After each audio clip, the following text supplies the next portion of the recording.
Hola, buenas tardes. Hoy, 21 de noviembre de 2019, siendo las 18:15, estamos comenzando con el programa, con el espacio, con el tiempo que se llama Reflexionando Juntos, que hacemos junto con Víctor Hugo Bresciani. ¿Cuál es este programa? Es poder repensar lo pensado, repensar lo sentido y repensar lo actuado. Recién antes de comenzar el programa, estamos viendo televisión y vimos que en Chile, en Colombia, en Bolivia, Bolivia, sí, sí. parte en Venezuela, pero ya Venezuela es como que son más calmos en este momento, es increíble. Pero en Chile, 5.500 heridos. Aumentó la tasa de suicidios. Estaban los enfermeros curando a gente herida en la calle, vinieron los carabineros y reprimieron. Yo solo quiero que ustedes se den cuenta cómo los medios nos manejan. Si esto hubiese pasado en Venezuela, todos los medios estaban enloquecidos haciendo esto. No estoy a favor de Chile o de Maduro o de nadie. Estoy hablando de descripciones de cómo según quien sea se lo trata.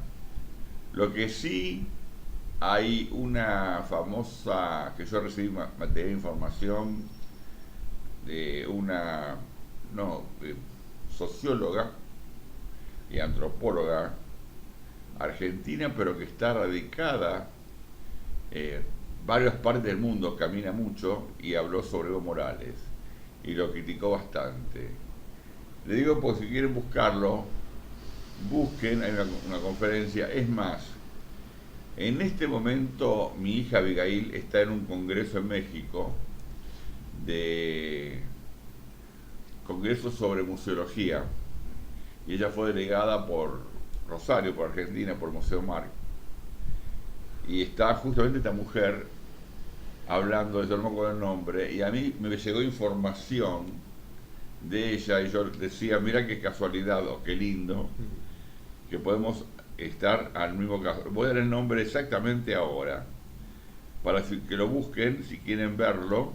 ¿Es boliviana también o no? No, no, no, Argentina creo que Argentina, es. Ya, perdón. le voy a dar el nombre exactamente. Rita Segato. Rita Segato, Argentina, y da clase en la Universidad de Brasilia.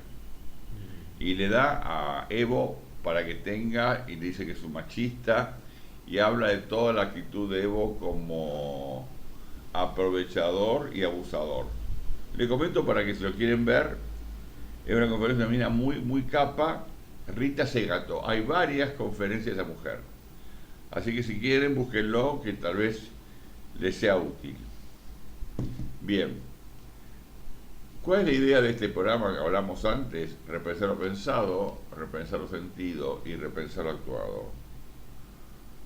¿Cuál es el sentido? Es poder entender cómo juegan los factores de poder y cómo cada uno de nosotros, aunque no demos cuenta, somos meros fichas de dominó, que nos llevan, nos ponen peones, ni siquiera fichas de dominó, peones del ajedrez. Ya los mandan al muere o no depende la... y vamos al frente. Y atrás están los alfiles, la torre, el rey, la reina, cuidándose. Y ustedes no sé si jugar al ajedrez, Sí.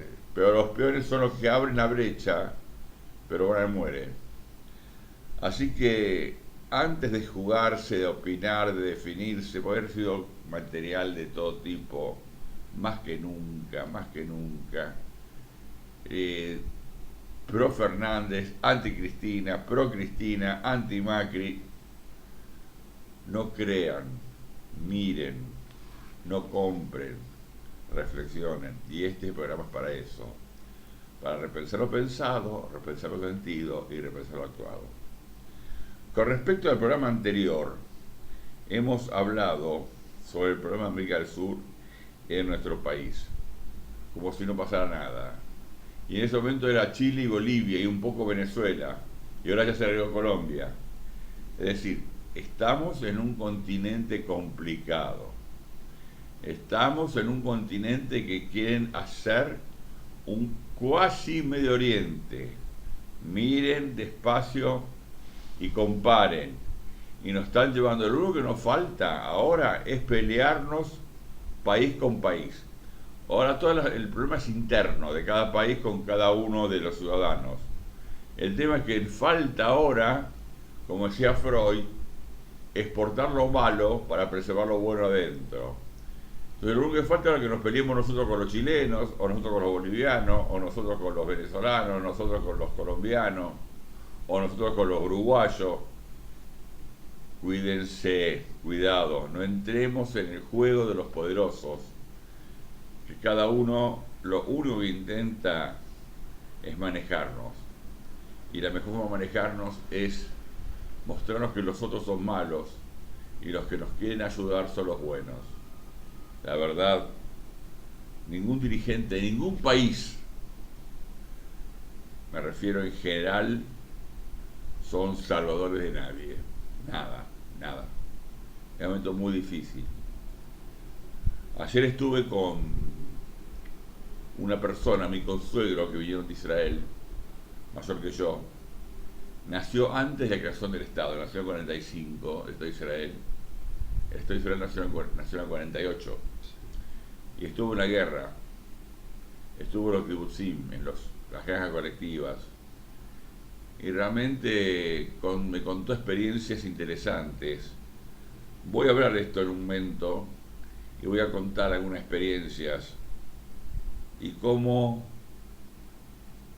de alguna manera esa gente que está en la guerra, por más que ahora esta gente tiene mucho dinero, anhela el Israel que era un ícono de la justicia, de la no beneficencia, sino la justicia social, que da orgullo decir pertenezco a la grey judía, no como ahora que mucha gente se avergüenza de ser judío, no por ser judío, sino confunde por ser, digamos, simpatizante israelí. Que antes eran los principios. Exactamente, están por sobre los intereses geopolíticos. Claro, ahora está la disputa de quién va a ser primer ministro, sigue entre Netanyahu y el geopolítico en general y los internos. Y hechos de corrupción tremendo. En este momento Netanyahu está aliándose con uno, con el otro, no importa con quién. O sea, no importa con quién. El tema es aliarse y seguir en el poder. Claro. Es lo que pasó con tantos lugares en todos lados. Pero en un momento voy a comentar las experiencias que me contó él y su señora, a quien yo no conocía, y vale la pena rememorar esos tiempos y ver lo que siente esa gente. Y también está su hijo, que es mi yerno, y están sus nietos, que son mis nietos. O sea, cómo van cambiando la mirada en base a toda una situación de momentos. Pero cuando uno lo lleva a fondo y repregunta, a pesar de la falta de comunicación por el idioma, tanto mío como el de él, hay momentos de emotividad en la cual tiene recuerdos de aquel país en la cual era todo cooperativo. Entonces uno trabajaba para todos y no para su propio pecunio. Era otra historia, otro mundo. Sé que en este momento es utópico y justamente hablamos de lo que utopía y distopía, pero lo voy a hablar en otro momento porque si no me voy a cambiar de tema y no tengo ganas de decir, me parece inoperativo. Bien, escribí en Face que asocio el planeta con un cuerpo enfermo que erupciona pus por todos lados y en diversos países. Cuando un cuerpo está enfermo, puede ser un grano en la cola, puede ser un grano en la espalda, en la cara o un cáncer. Y es lo que siento del mundo. No sé, me acuerdo de Mafalda, pero la imagen que tengo es que el mundo es un cuerpo de un ser humano que está muy podrido por dentro y está erupcionando de todos lados, de muchas maneras. Y en algunos lugares yo creo que hay gangrena. Y la gangrena, si no se cura, es cortar el miembro. Así que pensemos, cuidémonos, no seamos estrictos con el otro. Tranquilicémonos todos, más que nunca. Bueno, ¿cuál es el programa de hoy? ¿Cuál es el tema? ¿Algo más del programa pasado? ¿Querés hablar vos? ¿Alguna cosa? No, hay que dejar el desenlace de los acontecimientos. Lo único que puedo decir que detrás de Latinoamérica es cierto, hay un gran poder, hay mucho complot, muchos servicios de inteligencia, pero hay también un plan. Claro, la gente no cree en esta cosa, como yo cuando hablo, por ejemplo, de los androides, nadie me cree, o de la robotización, o de la inteligencia artificial, como en Baladí. Yo tengo una información de ahora, justamente en estas horas, que en Rusia, por las cuestiones incluso de pensamiento que superan quizás la visión más ortodoxa en el sentido religioso que tiene Estados Unidos, ellos están hablando de trasplante de cerebro. Trasplante de cerebro. Implicaría el androide, por si quieren saberlo, ¿no? A alguno le interesa. Otra cuestión, ¿qué pasa en Latinoamérica? Bueno, pasa en África, en Asia, estamos aquí, por eso lo vimos de esta manera. Hay en marcha ya hace varias décadas un plan, y sobre todo con la globalización, un nuevo orden mundial, con un solo gobierno mundial, un solo, escuchen bien, la globalización lleva a eso. Hay grandes pujas de poder, hay que ver quién se queda. Hay tres grandes poderes, militarmente está entre Rusia y China, y después está Estados Unidos. Pero a su vez Estados Unidos es socio con Rusia en la carrera espacial, así que ahí hay misturas que nos engañan. Son ellos los que mandan y hacen todo este despelote. Entiéndanlo bien claramente. Nosotros somos, como decía José, como angelitos casi peleando así. Nos llevan el mineral, nos llevan, qué sé yo, la vaquita, nos llevan todo.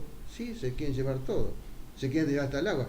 Y estratégicamente porque quieren el cono sur de América. Y porque tiene la Antártida y hay de todo, mucho de todo. Y aparte un centro estratégico para bases navales por una posible guerra. Pero la guerra somos tan estúpidos que creemos que va a ser aquí, va a ser allá arriba, allá afuera. Pero la posición estratégica... ¿Qué es arriba afuera para vos? En el espacio. En el espacio. Pero la ubicación estratégica... Pero cuando caigan, que es para todo el mundo. Para todo. Eso que dicen, che, no van a morir 300 millones. ¿Qué 300 millones? Somos 7.750 millones, creo que se nos vamos al carajo todos. Todos. Esto es para decirles, tranquilos muchachos, busquemos lo que decía José, creo que lo buscaba también por lo espiritual, individualmente estar más sólido espiritualmente y estar entre nuestras cosas, nuestras familias, todo lo que genera lo espiritual.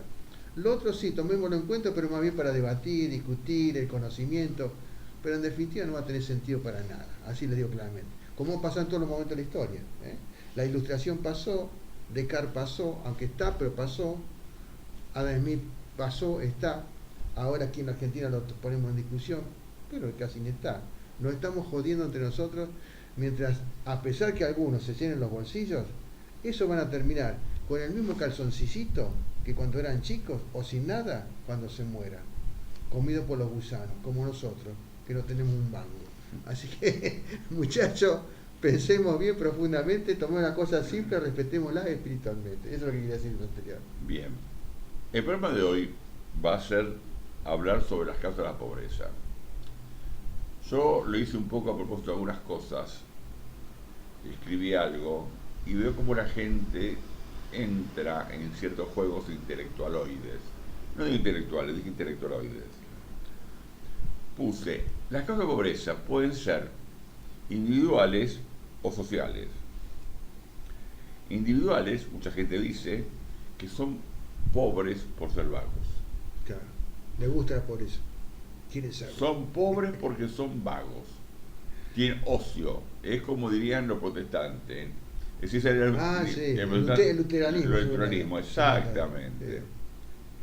Y si no, porque son enfermos, por la crometofobia, que es una fobia que es al dinero, la fobia al dinero. No es la plutocracia que es lo contrario, claro, sino la crometofobia. ¿O hay causas sociales? Pregunto. ¿Y cuál es tu ideología? Y por lo tanto, depende de tu ideología, cuál es tu comportamiento. Tengo respuesta, mucha gente, de una psicóloga clínica en un consultorio, María Raquel Cove, José Guada, Néstor,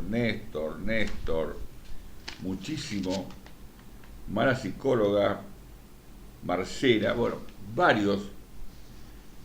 Y lo que más me dio risa. Yo tenía la palabra cromotefobia como una carnada para que la gente se enganche en esa palabra. Porque si yo me engancho en que si es una dolencia, o si es una pulsión, o si es una enfermedad, o si es una fobia, y empezamos a discutir como discutieron dentro de mi muro de Face, me di cuenta que lo que hacían es evitar la problemática real, que es, hay causas sociales. Nadie asoció con eso. ¿Qué quiero decir con esto? Porque si yo me doy cuenta, o digo, no, la mayoría de causas de la pobreza son causas sociales, porque todos estamos implicados en un sistema que es negativo para mis compañeros, compatriotas, mis conciudadanos, de alguna manera me tengo que involucrar, pues somos todos responsables. Pero es más fácil hablar desde la intelectualidad sobre una palabra que suena difícil. Y como no sabían, la usé muy a propósito y me dio risa. Digo, ¿cómo la gente entra en las boludeces? Y perdón, la gente me contestó. Pero luego a propósito, para que se den cuenta cómo se enganchan en tonterías. ¿Por qué me importa si la cromotefobia es una fobia o una pulsión o un síndrome o una enfermedad? Lo importante no era eso, la pregunta era otra. ¿Cuáles son las causas de la enfermedad? No definir y trabajar sobre la palabra. Pero cuando yo puedo eludir, hablando, dije eludir o evadirme de mi responsabilidad de la causa de la pobreza social, ¿qué hago? Tengo un manejo intelectual que hasta es simpático, hasta que parezco que soy capaz, hasta que parezco que soy inteligente. Pero no vamos al fondo del problema, porque si realmente se dan cuenta que son causas sociales, ninguno me puso causas sociales, la mayoría me puso, uno solo me puso es todo, pero en general todos se engancharon con la palabra, como si fuera lo importante o lo trascendente, cuando es totalmente aleatoria la palabra. Puedo haber puesto cromotefobia como puedo haber puesto locutor plutocracia, es decir, algo tonto, pero lo hice para ver cómo la gente, en psicología social esto se llama lo que es pretarea. La pretarea es cuando no podés acceder a la problemática de analizar. La pretarea no es lo que está antes de la tarea, es como el prejuicio. El prejuicio no es lo que está antes del juicio, es lo que me impide llegar al juicio. Esto me pasó lo mismo, pero lo hago muy a propósito y tal vez mucha gente se me puede enojar, pero bueno, es una propia experiencia. Creo que la idea es que le sirva de lección a la gente que escribió y que lo escuche el programa, para que se dé cuenta que lo importante no es las palabras que uno utiliza, sino el darse cuenta dónde está la historia. Pues si la historia está, que es un tema social, yo estoy como participante de ese grupo social. Yo tengo que hacer algo para que la pobreza disminuya o se extinga. Pero muy poca gente, ninguno de todos estos se dio cuenta. Y son gente inteligente, estamos hablando de gente muy capaz y gente que me sigue lo que yo escribo. O sea, no es gente que apareció de golpe, pero aparte discuten entre ellos qué es la palabra y se enojan con respeto. Claro. O alguno tira otra palabra que no le gustó o le pareció agresiva. Pero realmente no tenía sentido. Es como darle dulce de leche a gente que es diabética. Y lo importante es asumir, por lo menos para el criterio de José Germán mío, es entender que la pobreza es una responsabilidad de todos. Hay gente que realmente es más vaga que otra, pero yo le digo siempre lo mismo. Imagínense una mujer que trabaja en limpieza doméstica, agarra la escoba y barre 24 horas por día, 24 por día. Cambia su situación. Si un un señor que trabaja de peón agarra la pala y palea todo el día, ¿cambia su situación social? ¿Cambia su posibilidad de comprarse una casa? No. Por lo tanto, no está el tema en el trabajo, sino el tema está en cómo se distribuye la riqueza. El tema está en cómo somos responsables todos de todos. Bueno, ese es un poco mi introito, ahora te dejo a vos y después sigo. Claro. Y jugando con lo tuyo que empezaste, yo a la gente también recomiendo que lo primero, como se hace también en las relaciones periodísticas, la lluvia de ideas, que implica ubicarse. Tormenta de ideas. Tormenta de ideas. Bueno, nosotros decíamos, ustedes decían lluvia de ideas. también decíamos, sí. Mirá. Es mezclar ciertas cuestiones para encontrar un punto de apoyo. Fundamentalmente al hombre, tomemos en general, incluso hasta superando el plano de entrar en lo sociológico, la sociedad, es un ser gregario. Es decir, necesita integrarse, necesita rozarse. No es solo, no es individual. Eso es sustancial. El individualismo, tengámoslo en cuenta, y ya entro en lo global, quizás me van a criticar. Yo gracias a esto, y agradezco, ¿no?, mucho, que gracias a la postura que tomé en mi vida ideológica, uno dirá, bueno, vos sos colectivista, sos totalista, sí, yo empiezo sobre lo total y voy a lo particular. Eso les recomiendo. Cuando uno se ubica en lo total, incluso en mi fe también religiosa, uno dice, bueno, dogmatismo, sos dogmático, sos total. Sí, después se va desgranando, se va decantando situaciones.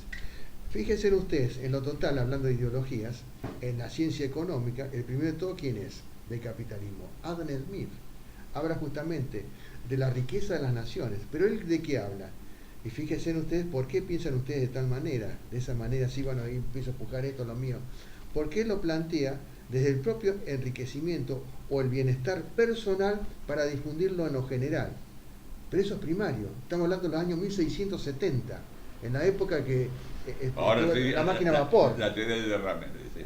Claro, no, pero fíjate vos cómo y entró en la teoría del valor mínimamente. David Ricardo, que sería supuestamente el socio de él, aunque es después contemporáneo, él habla de la teoría del valor y habla de la diferencia del valor de cambio y el valor de uso, que después lo toma Carlos Marx también. Fíjense, los va complementando, más allá de que es otro sistema global, y entonces ahí entra el individuo y la necesidad de equipararse con el otro, que una sociedad no puede marchar si no hay un equilibrio entre todos.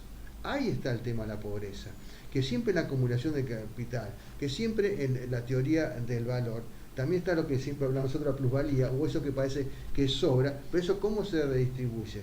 O va para uno que se enriquece, o un grupito selectivo, y los otros quedan atrás. Y eso, bueno, después viene la cultura, viene. Esto tiene preferencia para estudiar, para tener mejor salud, para todo, disfrutar lo que se llama todo en general, la cultura en general. Y van retardando o aletargándose el resto. Y ahí empieza a surgir la pobreza. Incluso le digo más, hablamos de la pobreza sobre la cuestión del bienestar en general y la sociedad que hemos vivido y que vivimos. Yo entiendo eso y la respeto, porque uno se vuelve a los años 1200, casi la especie humana estaba por desaparecer.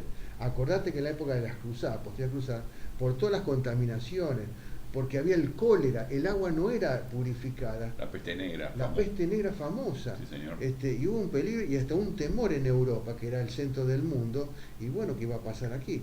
Y empezaron a ver... La rata con la cloaca. Claro, todo eso.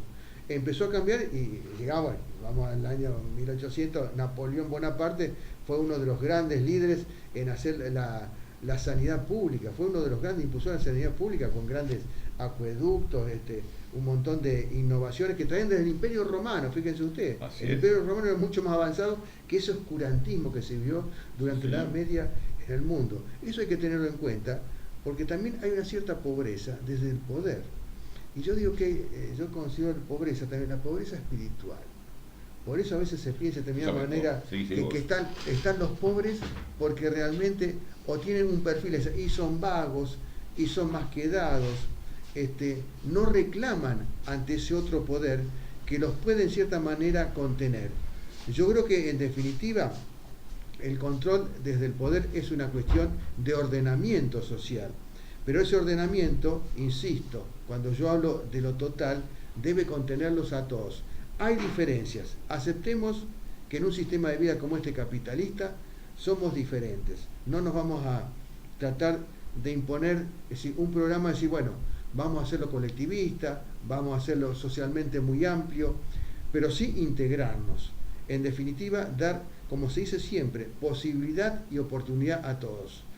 Yo creo que también hay que tener en cuenta en esto de la pobreza, porque décadas a décadas también va cambiando. Si uno habla dentro del siglo XX, había algo más lineal. Incluso a mí siempre me sorprende, porque incluso ahora se plantea también algo semejante. Después de la Segunda Guerra Mundial, que hubo una pobreza extrema en Europa, sobre todo el centro de Europa destruido con Alemania, estamos hablando prácticamente de muchos países que recién estaban saliendo a la luz porque habían sido antes imperios o había ciertos gobiernos que eran mixturados con noblezas y con regímenes democráticos incipientes. Hablamos de más de 25 a 30 millones de muertos en la Segunda Guerra Mundial. Y si habla de uno de la Primera y Segunda Guerra Mundial, superan los 100 millones de muertos. Bueno, pero hablemos de la Segunda Guerra Mundial. Y vino un plan que estableció el famoso eje triunfante de Estados Unidos, Inglaterra y Rusia, el Plan Marshall, que fue por un señor Marshall que justamente de Estados Unidos fue manejando y recreando la idea de salir adelante el mundo capitalista, tratar de recuperar lo poco que se tenía, transformarlo en conjunto en la sociedad. Y le marco esto porque una guerra también da ese panorama que es tan árido, tan tétrico, tan doloroso, donde no solo los más postergados, incluso los que han perdido toda la familia, incluso los huérfanos o las mujeres solas en su vida, sin haber tenido, en una época, hablamos 1950, formación intelectual y práctica para enfrentarse a la vida, el Plan Marshall los unió a todos. Ustedes acuérdense que hubo empresarios alemanes, creo que era la Daimler-Benz, el propio presidente de la empresa trabajaba al lado de los obreros, era un obrero más. Esto es algo extraordinario, casi nunca se ha hablado de esto. Y esa conjunción social de todos implicó también ese aspecto que voy a decir, luchar contra esa adversidad, esa pobreza en general, incluso hasta la pobreza espiritual, el que tiene el poder, que lo conservó. Fíjate vos, los trabajadores lo respetaron. Y salió un país en 10 años adelante, Alemania como todos los otros países. Yo te doy ejemplo de la actualidad, no tanto. Uno es David Ben-Gurión, que era primer ministro, y él terminaba su trabajo como primer ministro en su estudio, y se iba a trabajar a la tierra. Y otro, Pepe Mujica. Claro, son dos ejemplos de la actualidad, que él terminaba su trabajo como presidente y se iba a trabajar la tierra a su chacra. Exacto. Es decir, creo que lo que plantea Víctor, de entender que ser presidente o ser primer ministro o ser funcionario no da privilegios, genera obligaciones, pero tal vez es una utopía. Yo creo que es una utopía, pero da claridad, como siempre digo, y lo que decía no yo, sino que decía el uruguayo que murió, famoso. Benedetti. No. El uruguayo la vena abierta de América Latina. De América Latina. Hoy bueno, se me la laguna. Esa persona, Eduardo Galeano, él decía que la utopía es lo que permite caminar, y yo creo que es así. Y yo insisto en una postura más. Prefiero ser utópico, creer que otro mundo mejor es posible, a no ser distópico, como la película o el libro 1982, en la cual todo se va al diablo. A mí cuando Víctor dice que va a ser la guerra, va a ser en los planos superiores de la atmósfera o de los cielos, realmente es aterrador, porque no hay salida para nadie, no hay lugar para esconderse, no hay forma.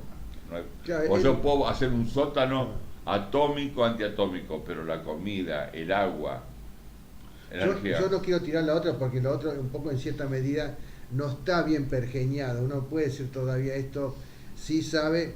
Yo creo, por ejemplo, es una creencia que hay extraterrestres, pero todavía no puedo creer. Se ha hablado de valijas, ha habido notas gráficas, pero ¿son reales o no?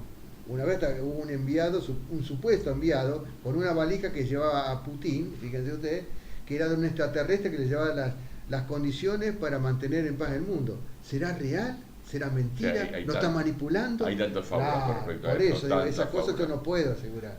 Bueno, volviendo al tema este de mantenerse en calma y de la pobreza, hagamos lo que podamos. Y podemos hablar, como Víctor habló, de todos los líderes y de todos los sistemas, pero lo concreto es que si cada uno de nosotros nos hacemos responsables de la pobreza del otro, creo que todavía ese mundo utópico que yo pienso es posible, y no creer que el otro es un vago, es un atorrante o es un enfermo, la palabrita cromotefobia, cuando creo que si todos hacemos algo por los otros, podemos lograr que nos sanemos todos. Nadie espere salvarse solo, es imposible. No hay solución. Si no nos cuidamos todos con todos, todos nos vamos a la mierda. Bueno, Víctor, ¿algo más usted, caballero? Y volver a los valores implica eso también. Seguro. Porque una persona me contaba hoy, ¿qué locura en la calle? Porque yo pasé en el pago. Si los autos, los vehículos, venía por el centro, podía cruzar. Una persona me tuve que encontrar y luego tarde no podíamos pasar. Totalmente. Bueno, cosas que mirá, frenemos un poco. Ayer a la noche, porque se me impudo con el auto, iba con Laura, íbamos y había Maipú y San Juan, de esa dirección, sí, acá a la vuelta de casa. Claro. Y un señor mayor estaba semáforo en verde, pasar yo, sí. Y se mandó caminando, Entonces le digo, señor, el semáforo. Me miró, se acercó al auto, dice, estoy totalmente perdido. No, por lo menos fue... No, pero una persona mayor. Dice, gracias, claro, discúlpeme. Digo, no, yo pensé que iba a pegar una piña. Claro, no, pero digo, cuidado, cuídese, le digo, porque realmente sí, se mandó y yo estaba pasando. Así que voy despacio, frené. Que hay observas todo. Si no, lo mato. O sea, sí, por lo menos lo atropello y lo tiro al piso. Es realmente increíble, sí, cómo estamos. Si vos caminás por la calle, vas a ver cómo estamos por debajo. Fíjate, en Chile, 5.500 heridos, pero no es chiste, no es chiste Bolivia. Todos somos víctimas de nosotros mismos, que somos los propios victimarios, y así vamos a seguir. Bueno, Víctor, ¿estamos bien? En camino, estamos bien. ¿Estamos bien? Pues la idea es, si podemos pensar, si podemos reflexionar, si podemos repensar lo actuado, repensar lo sentido y repensar lo pensado, tal vez encontremos una pequeña rendija donde podemos darle vuelta a esta historia tan dramática y pensar que América Latina se está haciendo una especie de Medio Oriente.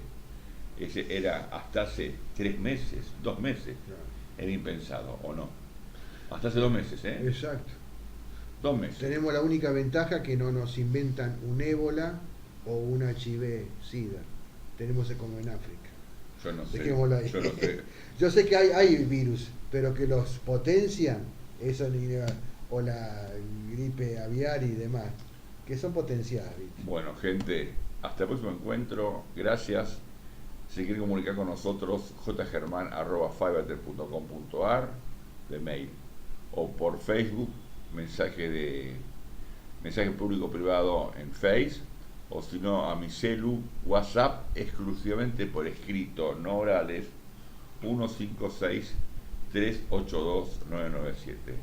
Muchas gracias, hasta el próximo encuentro.